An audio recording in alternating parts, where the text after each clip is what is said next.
ఇక నుంచి ప్రతి ఒక్కరూ కూడా బర్త్ సర్టిఫికెట్ అనేది ఖచ్చితంగా తీసుకోవాలి పుట్టిన పిల్లలకి.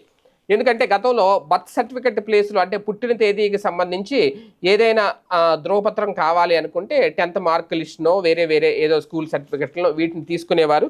కానీ ఇప్పుడు మాత్రం ఇక బర్త్ సర్టిఫికెట్ కీలకం పాస్‌పోర్ట్‌కి సంబంధించి అనే రూల్ అయితే తెర మీద తీసుకొచ్చారు. 2023 అక్టోబర్ 1 తర్వాత పుట్టిన పిల్లలకి ఇది వర్తిస్తుందట. పాస్పోర్టు జారీ నిబంధనల్లో విదేశాంగ శాఖ కీలక మార్పు చేసింది. 2023 అక్టోబర్ 1న లేదా తర్వాత పుట్టిన వాళ్ళు జనన ధృవీకరణ పత్రంగా వారి బర్త్ సర్టిఫికెట్ మాత్రమే పొందుపరచాలి అనేది ఇటీవల గెజిట్ నోటిఫికేషన్ విడుదల చేసింది. ఈ నోటిఫికేషన్ ప్రకారం నిర్దేశిత తేదీకి ముందు జన్మించిన వారికి జనన ధృవీకరణ పత్రం సమర్పించడం తప్పనిసరి కాదు. పాస్పోర్ట్ దరఖాస్తు ప్రక్రియ సరళీకృతం చేయాలని కేంద్రం భావిస్తోంది. ఇందులో భాగంగా దశల వారీగా కొన్ని సంస్కరణలు తీసుకొస్తున్న నేపథ్యంలో ఇప్పటికే జనన ధృవీకరణ పత్రంగా బర్త్ సర్టిఫికేట్తో పాటు PAN card, driving licence, school leaving certificate ఇటువంటి వాటిని అంగీకరిస్తున్నారు. ఇకపై 2023 అక్టోబర్ 1కి ముందు పుట్టిన వారికి మాత్రమే ఇవి దాఖలు చేసే అవకాశం ఉంటుంది.